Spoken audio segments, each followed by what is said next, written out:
Okay, the sutta tonight is the Satipatthana Sutta, the Foundations of Mindfulness. Thus have I heard on one occasion the Blessed One was living in the Kuru country, where there was a town of the Kurus named Kasasadama, where he addressed the monks thus, "Monks, Venerable Sir," they replied, the Blessed One said this, "Monks, this is the direct path for the purification of beings, for the surmounting of sorrow and lamentation, for the disappearance of pain and grief, for the attainment of the true way, for the realization of Nibbana, namely the four foundations of mindfulness." What are the four? Here, monks, a monk abides contemplating the body as a body, ardent, fully aware, and mindful, having put away covetousness and grief for the world. He abides contemplating feelings as feelings. This translation says feelings as feelings, but we got to take the S off of that because it's way too misunderstood. So we want to say feeling as feeling. Ardent, fully aware and mindful, having put away covetousness and grief for the world. He abides contemplating mind as mind, ardent, fully aware and mindful, having put away covetousness and grief for the world. He abides contemplating mind objects as mind objects, ardent, fully aware and mindful, having put away covetousness and grief for the world. Now the first part is the contemplation of the body, and it starts out with mindfulness of breathing. Now, an interesting thing is that the instructions of mindfulness of breathing are exactly word for word, letter for letter, the same here as it is in the Anapanasati Sutta, the Kaya Nupassana, Mindfulness of Body Sutta, and Sutta number 62, where the Buddha gives instructions in mindfulness of breathing. So these instructions are pretty much standardized through all of the different kinds of meditation. And how does a monk abide contemplating the body as a body? Here a monk, gone to the forest or to the root of a tree or an empty hut, sits down, having folded his legs crosswise, set his body erect, and establish mindfulness in front of him. Ever mindful, he breathes in, mindful, he breathes out. Breathing in long, he understands, I breathe in long. Or, breathing out long, he understands, I breathe out long. Breathing in short, he understands, I breathe in short. Or, breathing out short, he understands, I breathe out short. The key word to this part of the instructions is he understands. He knows when he's taking a long breath and when it's short. He knows when the breath is very fine and when it's coarse. He knows when it's subtle and when it's not. He understands. It doesn't say he focuses on, he doesn't say he puts his strong attention only on the breath. It says he understands the breath. And again, you want to notice that it doesn't say nostril tip, nostril, upper lip, or abdomen, or any combination of those. You just understand what the breath is doing in the present moment. Now, He trains thus. These are key words because this is the actual instruction in the meditation itself. I shall breathe in, experiencing the whole body. In the first edition of the Middle Length Sayings, Bhikkhu Bodhi, I talked to him about this. He was obliged to put in brackets of breath behind experiencing the whole body. That was when Nyanaponika was still alive. And Nyanaponika was Bhikkhu Bodhi's teacher, so he felt obliged to put that in. After Nyanaponika died, he came out with a second edition and he took of breath out because it's misleading. It makes you, if you put of breath behind experiencing the entire body, it implies that you're focusing very deeply just on the breath, to the exclusion of everything else, which is a form of absorption concentration. But you'll see in a moment that that is not the case. So when he came out with the second edition, he took that out in every place except the mindfulness of breathing sutta. He forgot to take it out in that one, but he took it out everywhere else. He trains thus, I shall breathe out, experiencing the whole body. He trains thus, I shall breathe in, tranquilizing the bodily formation. He trains thus, I shall breathe out, tranquilizing the bodily formation. Now, this is the entire instructions in the meditation of how to do mindfulness of breathing. I have had many discussions with many monks who are practicing meditation and teaching meditation. And I say, well, how do you practice mindfulness of breathing? Well, I put my attention on my nostril or upper lip, and I keep my attention there very strongly. Now, that doesn't match the instructions of he trains thus. He trains thus, tranquilizing the bodily formation on the in-breath and tranquilizing the bodily formation on the out-breath. They're just taking the breath without the tranquilizing. This last part of the instructions is the very thing that makes the Buddha's meditation different from everybody else's teaching. All of the Brahmins and Hindus of the time, they were doing breath meditation, but they were focusing just on the breath. They didn't put that extra step of tranquilizing the bodily formation. Now, what does tranquilizing the bodily formation mean?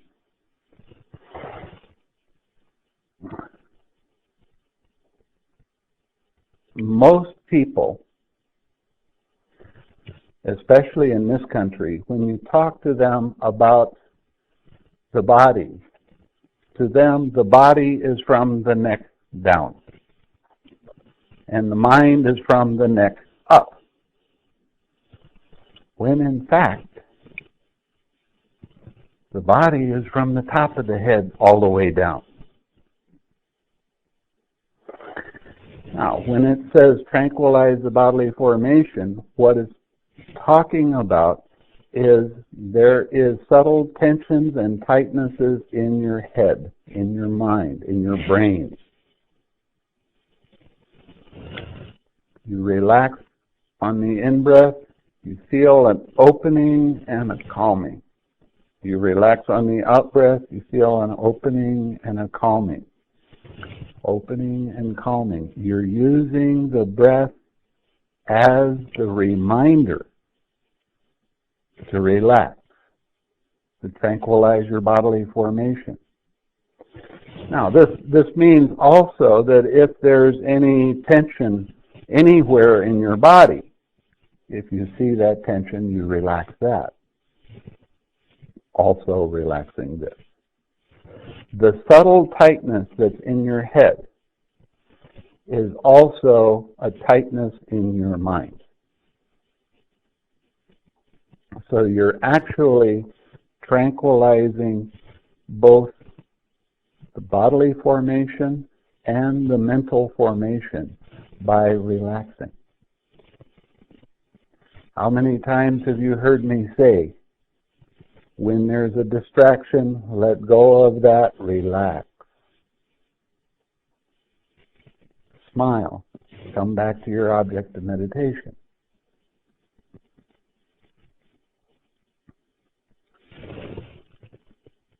The more you can relax the tension and tightness that is very subtle in your head, the faster your meditation deepens.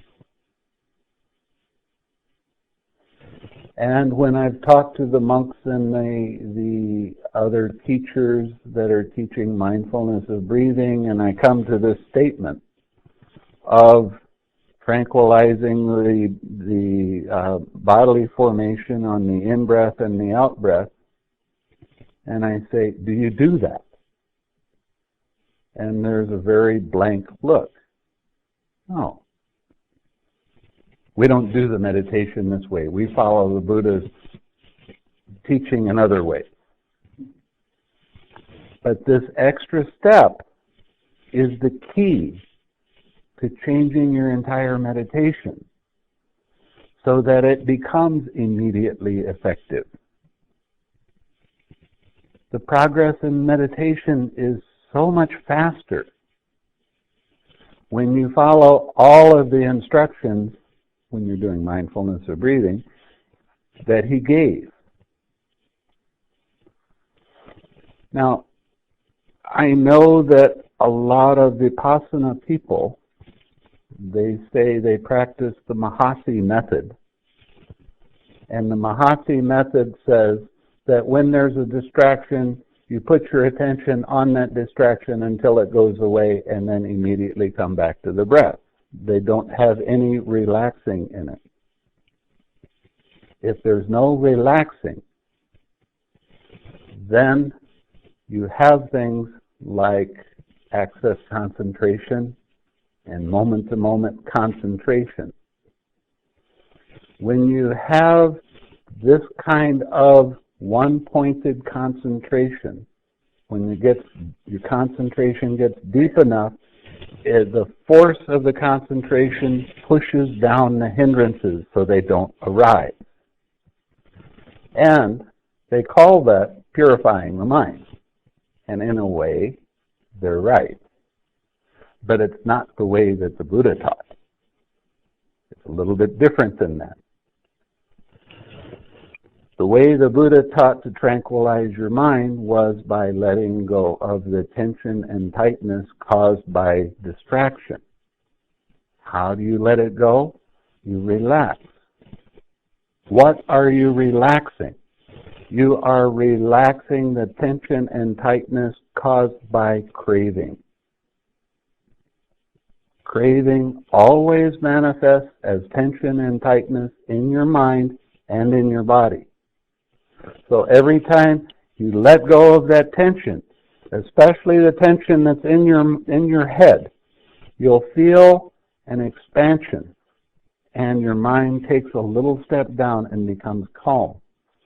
Right after that, you'll notice that there's not any thoughts, but there's real, good, strong, pure awareness. And you bring that mind that has no craving because you've let it go back to your object of meditation.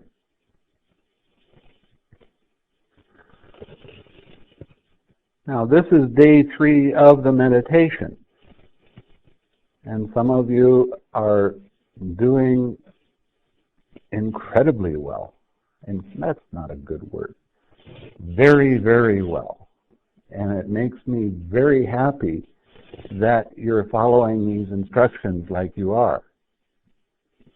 Because you're starting to progress, you're starting to have happiness and joy arise, you're starting to feel more at ease with the meditation, and you're starting to understand what this is all about. And that comes from following that one extra step of relaxing. I've been to many, many retreats practicing the Mahasi method. And I started noticing after the first 7 or 8 years that it takes about 5 years to really understand what the meditation isn't before you start understanding what the meditation is. But that's not happening with this retreat. You're all starting to understand what the meditation is right now. You don't have to go through the 5-year period that most people do. You're really starting to grasp it, and it makes me incredibly happy to see how well you're all doing. It's hard work, but you're getting it.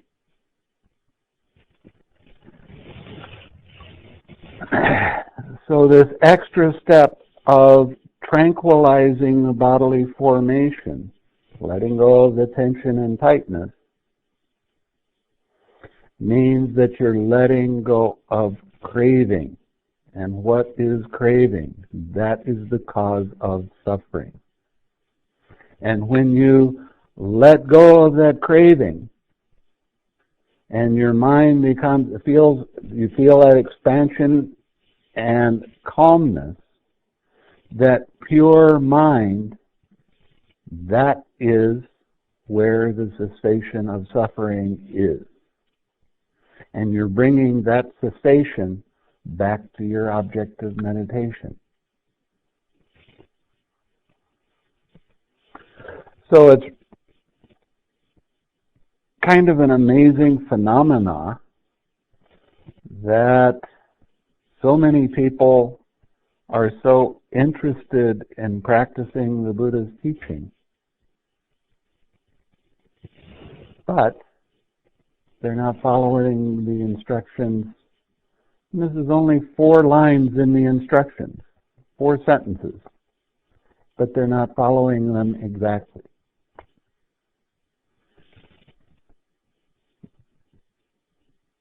When I first started practicing meditation, it happened to be with the Mahasi method.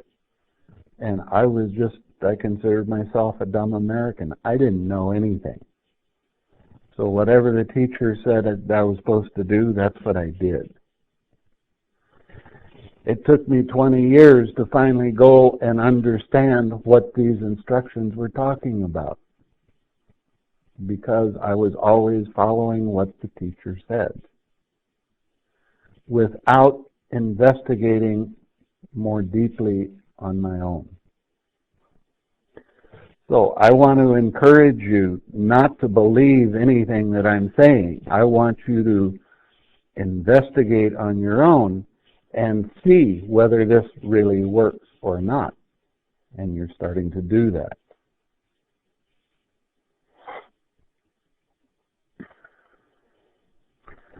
Just as a skilled turner or his apprentice, when making a long turn, understands I make a long turn, or when making a short turn, understands I make a short turn.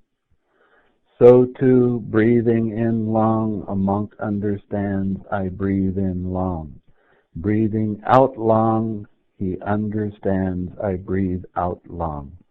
Breathing in short, he understands I breathe in short. Or breathing out short, he understands I breathe out short.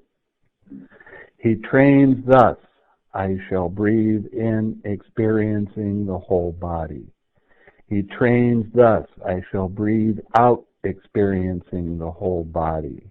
He trains thus, I shall breathe in, tranquilizing the bodily formation. He trains thus, I shall breathe out, tranquilizing the bodily formation. As you begin to see when distractions arise in your mind and you let go of the distraction and relax, smile and come back to your object of meditation, you're beginning to see how mind moves, mind's attention moves. And with that, you're starting to develop wisdom, little bit by little bit. Now, if you have an active mind, but you see that as soon as you notice, you let go of the distraction, relax, smile, and come back, you're starting to improve your mindfulness. Improving your mindfulness means you're starting to see how mind's attention moves from one thing to another. You know, you're sitting in meditation, and your mind is on your object of meditation, breathing or whatever,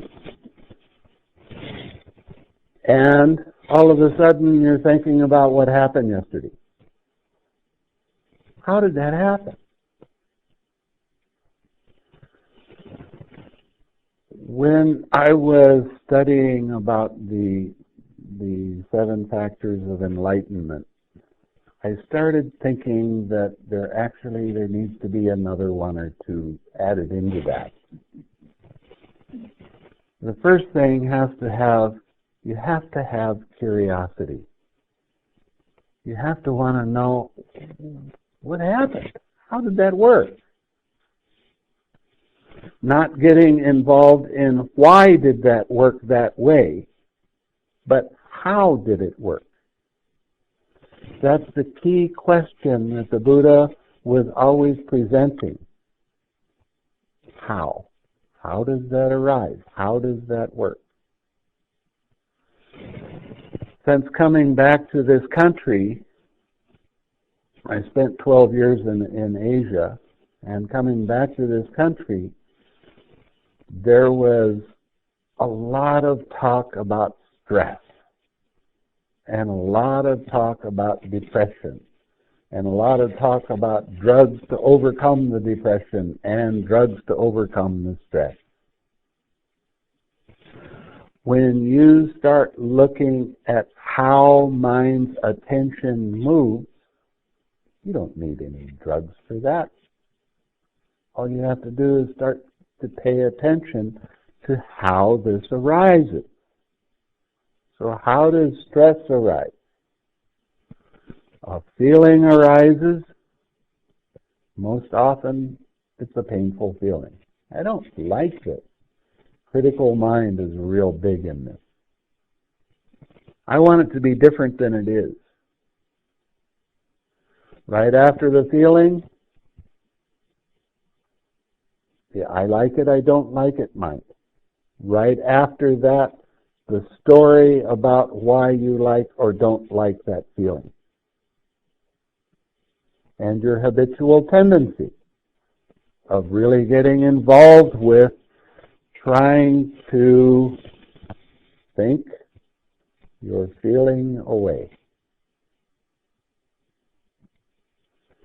Now, on one of the charts that we handed out, the top one, as I remember, is the 5 aggregates, and it shows how those turn into the 4 foundations of mindfulness. Now, I don't need it. When your mindfulness becomes weak or distracted, then you look at the bottom line and you see all of these hindrances that are there. When your mindfulness gets weak, then a hindrance will arise. The hindrances are not the enemy to fight with. They're friends to welcome in. They are your best friends because they're showing you up close and personal where your attachments are. And what is an attachment? Attachment is the belief that I am that. I am this feeling, I am this thought. But you know, I've talked to an awful lot of people, and I say, well, you have this depression. Did you ask that feeling to come up? Did you say, well, I haven't been depressed for a few days, it's time to get depressed? No, nobody's crazy enough to do that. Well, maybe some people are.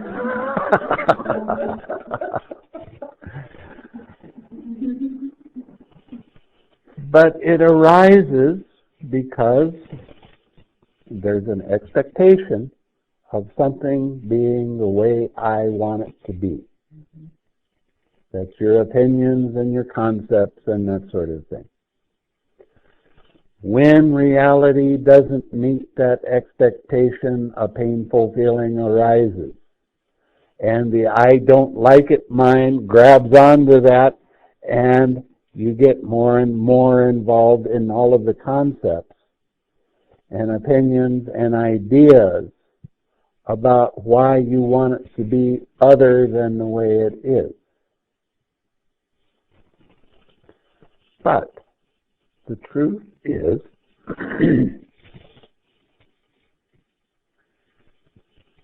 it arises because of past action. What arises and is in the present moment is the truth. It's okay for that feeling to be there. It has to be okay because it is the truth. What you do with what arises in the present moment dictates what happens in the future. If you fight with the truth, if you resist the truth, if you try to change the truth to match your ideas, you can look forward to suffering. Now, the more you think about a feeling, the bigger and more intense that feeling becomes, until just a regular feeling turns into this huge emergency. And I can't sleep, and I can't eat, and I'm so depressed all the time. Why?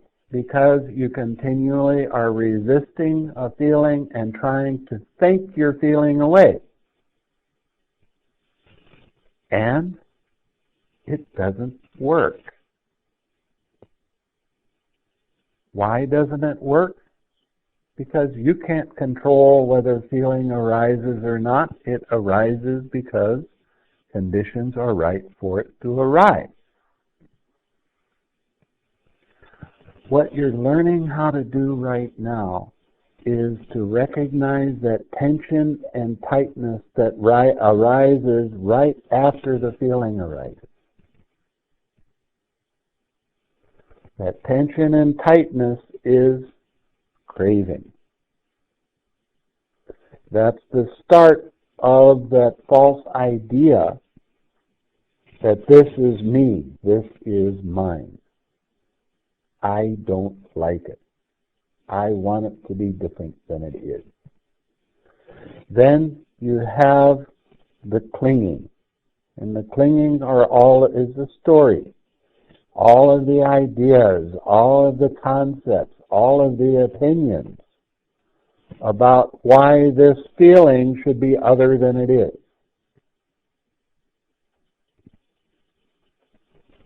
So you keep trying to think the feeling.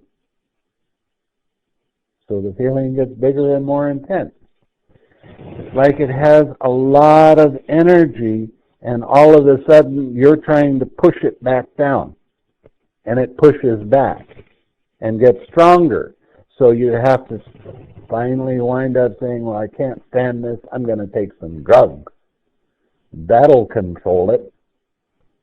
And these drugs wind up dulling your mind and causing your body all kinds of different problems. And it doesn't solve the problem. What's going to solve the problem? Practicing meditation the way the Buddha taught practicing the meditation. And I told you the first night, the Buddha didn't just teach sitting like a rock. That's meditation. He said you have to practice your generosity. Anybody that's really into their depression, be a friend to them. Take them to a hospital where somebody's dying of cancer and say, you think you got problems? What are you depressed about? Here's somebody that's got some real problems. Then you suggest what their job is to go visit this person in the hospital and make them smile and feel at home and at ease. Practice your generosity. Practice it as much as you possibly can. Practice giving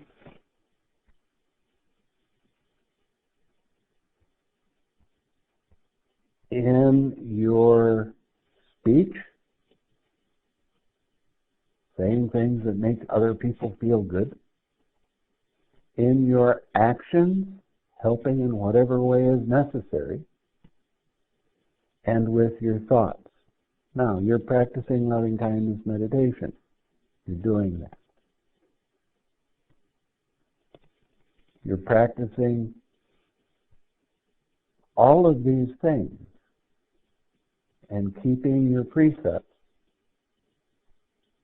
Now your meditation is starting to blossom. I mean, I just look at your faces and it makes me smile. Because one of the advantages of practicing loving-kindness meditation is your face becomes very beautiful. Your face starts to get radiant and glowing. And that's what I'm seeing. It's great.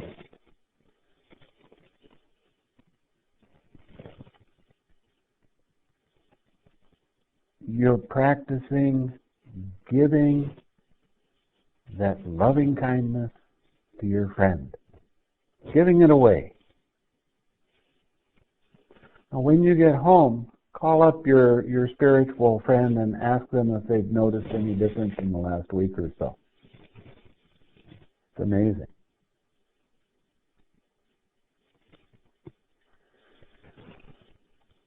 The whole point of the Satipatthana Sutta is to try to teach us how to let go of craving.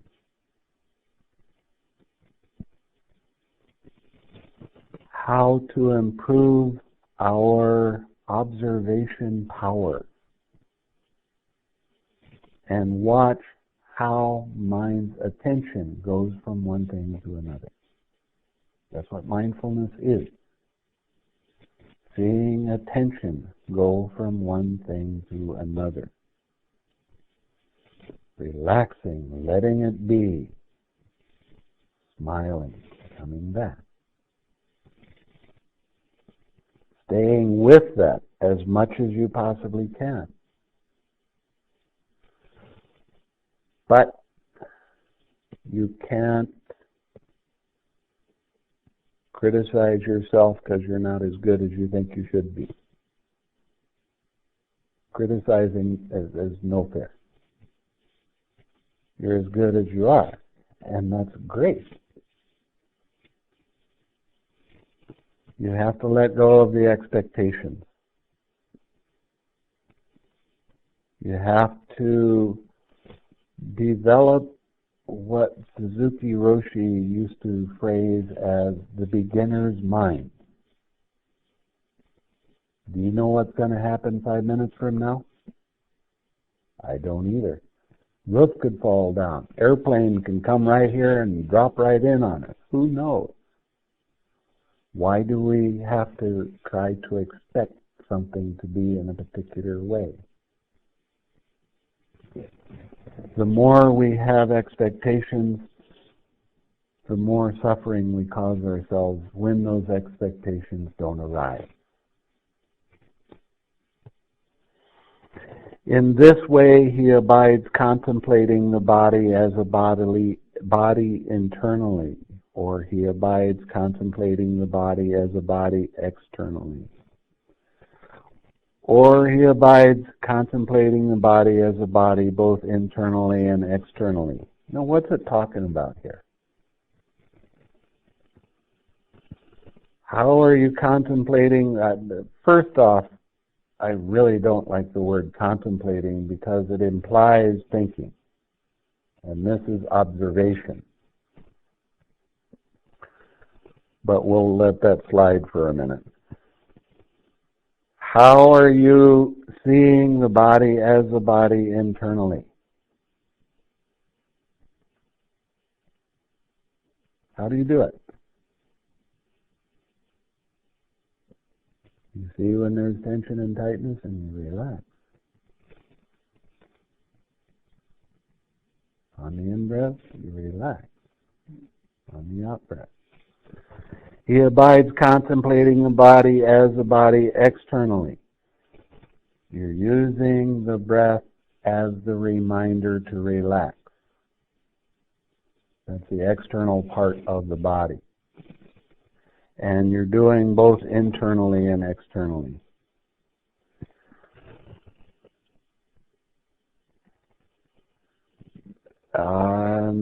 He abides contemplating the body, its nature of arising, or abides contemplating in the body, its nature of vanishing. You're seeing that all the time. You're seeing the nature of both arising and passing away. But it's not just of the physical body. It's of the tension and tightness and the mental body that you're seeing that relax.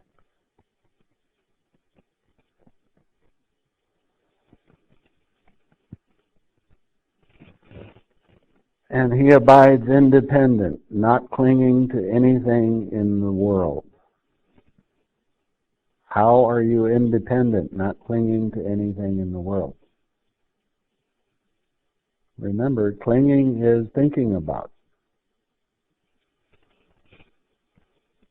You're independent because you're letting go of that I like it, I don't like it mind and craving. You're letting it go. You become independent. You become very clear without the cloudiness of the false belief that this is me, this is who I am.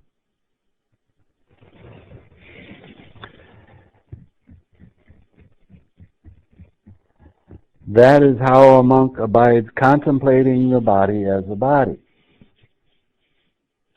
Then we get into the 4 postures.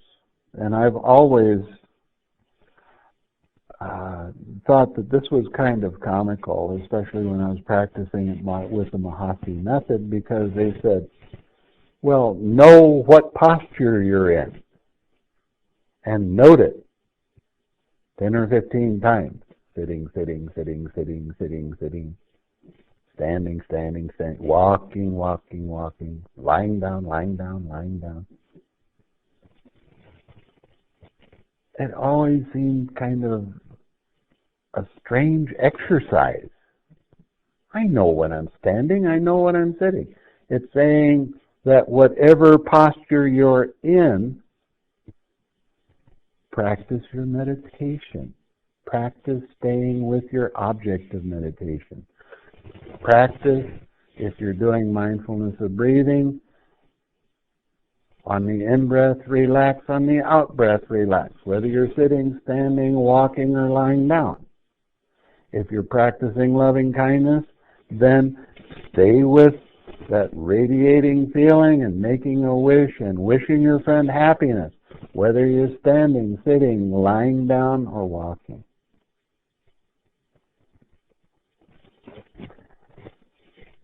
Now, here's another part that is very interesting, and this is called full awareness. Again, monks.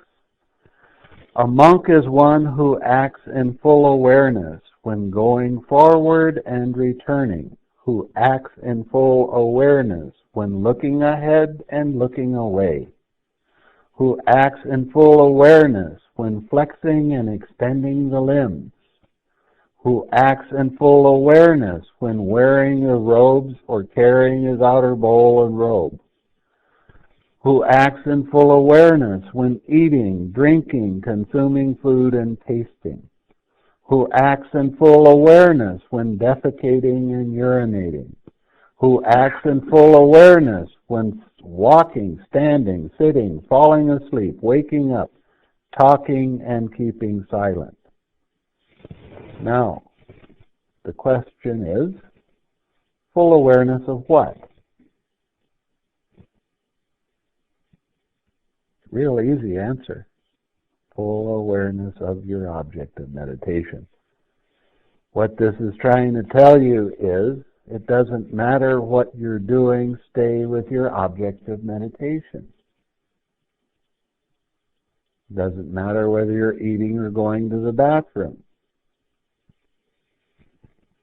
You stay with your object of meditation.